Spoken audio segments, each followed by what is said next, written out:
Welcome to Doppelgängers 3.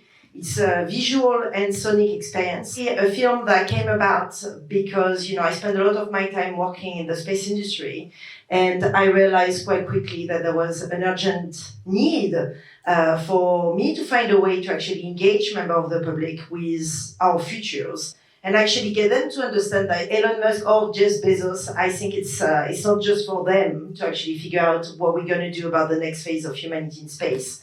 It's not far out, it's only 5 years, 10 years ahead of us. So it's really is a timely film, and it's a film that speaks about diaspora, diasporic understanding of our futures.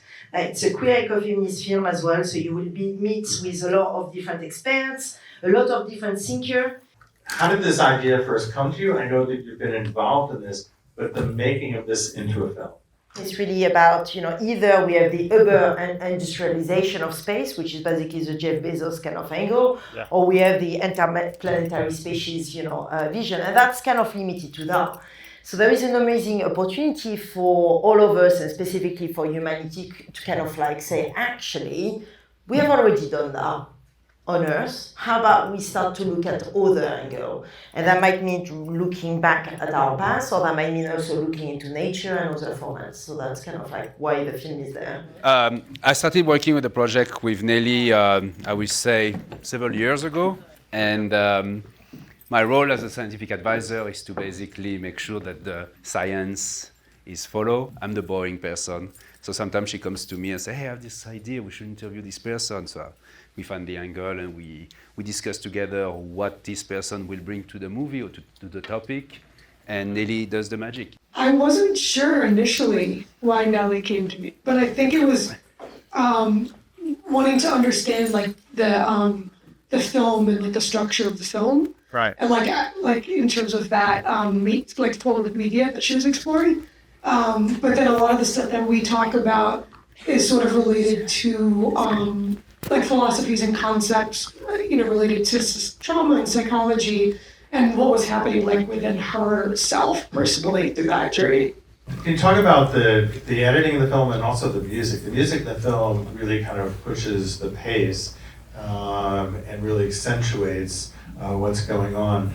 And can you talk about thinking about the music and putting that together, and then pacing all this information and the graphics and the whole thing, and the keying and the cap? There is so many people involved in making a film, and I think, what I love, this is the fifth documentary, right? And you will see that in all my documentary, there is always this tendency to say, okay, please watch, pay attention. And I usually do that by actually, working with musicians to actually wake you up. And so I like to actually edit movies to the music and actually always have a beat that is kind of waking up member of the public specifically at key moments of the film. So that's why the music is actually really varied, and you have Fatality, which you only heard a very tiny selection of their amazing catalog. But do you want to say a few words about your music? Well, 2 years ago, we were commissioned to make this song called Biometrics, which is a song that we made when we traveled from the United States to London, and we brought all of our crazy gear and our sculptures, and we look the way that we do, and the TSA just looked at all of our stuff and was like, what is this technological genitals sculpture trash that you're trying to bring through TSA? What are you doing here, kind of thing? And it just felt really violating, and then we just channeled all of that rage and that anger into the song. And the lyrics that we wrote were just basically about the surveillance state that happens here on planet Earth and the way that human bodies are controlled based on just their identities and their genders and everything. So we just tried to download all that into that, and then Nelly was like, okay, and the song's gonna be sent to the moon. And we were like, okay, awesome. And I think a lot of our work is about interplanetary, post-human exploration and the ways that we're going to transcend all of these identities and find bridges across the whole multi-diverse dimension, and how can we bridge those conversations between Earth and other planetary systems. So we thought, oh, this is going to be great. We can talk to the moon species and all the spirits and ancestors that are out there. So I think it was really cool to see the film and see the way how the beginning of the song goes, where the lyrics are decode, decode, decode, right? And as beings who are born on this planet, ever since we were born, we've been coded by a specific system and a specific conditioning. And I think a lot of our work is about rewriting those codes and decoding it. And it was extremely beautiful to see the way that like Nelly and their doppelgangers were decoded when they were like literally deprived from all of the basic senses and everything, to get deep down into that cave and had their own epiphanies that were necessary in that work. And yeah, I feel like being able to share our music and have it with this film that is ultimately about the deep exploration of the self and the communal self was really awesome. Yeah. Yeah, I guess to add to that, I feel like it feels really amazing to like have our music in it, because all the music in the film was really sickening, so that was like really cool. A big part of like our project is we're imagining Ecosite Earth, which is like the world in 3033, where humans, cyborgs, animals, like we're like living in like a post-apocalyptic world, and like the species that would like come out of that are like hybrids of like and mutants of like a lot of different species, and just things that have happened over time as like humans have. If this is like kind of like a warning of like this is what's gonna happen if humans don't change how we're treating the planet.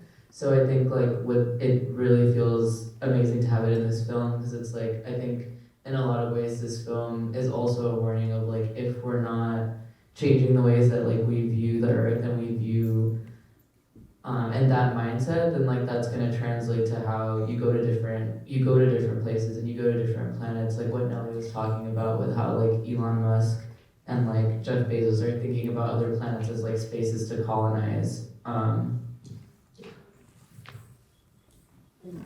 Shall we say, I mean, obviously you know that by now, but me or Fatality are just two incredible artists, and you have a concert as well happening in Austin. When is your concert? Because maybe some of you might want to hear as well, and because you have this amazing practice as well of like dealing with trauma through noise. Yeah. And healing, and I've seen you, but maybe you can share a bit about the way you practice decolonization in your music. And I couldn't think of anyone better to be in I mean, both of us come from like different backgrounds that have like experienced different forms of like colonization. Like for example, like my parents are of like South Asian descent and like lived through a lot of the like realities of British colonialism and then the after impacts of that with like partition and like the wars that followed. So I think like when thinking about generational trauma and the way those stories like show up, and how a lot of that gets stored in the body, and like when you are like storing these experiences of trauma, there's like a lot of anger that can also get boiled up. And I think like with noise, and like with rage, like being able to have the space to like let out those feelings, and like release those experiences is like also a way to open containers for like other people to do so as well, and to like sit with like what they're holding in their bodies. So that's like a big part of the way that like we make our music.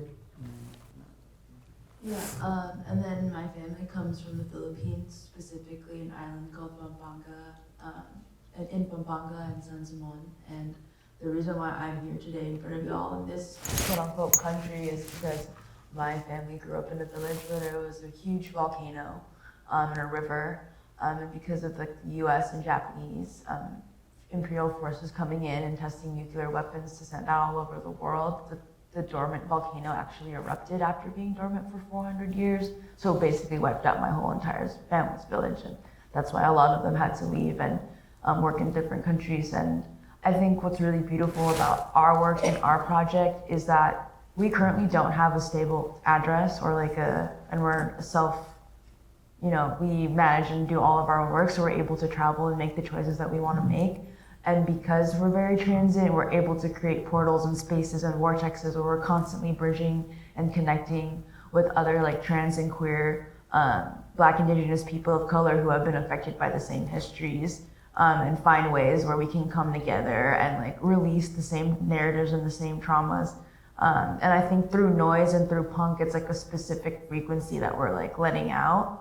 So often when we want to release our rage, it gets policed, or it gets, we sometimes the rage that we want to let out gets policed, or we get put into mental institutions, or all these things where it's coded as like all these things that are actually the truth. It's just like an actual raw feeling that then again, like what the film was really beautiful for me to watch, is just like these feelings and the genetics of it all is passed down, and how do we can create containers where those things that are passed down can be transmuted together and not in isolation.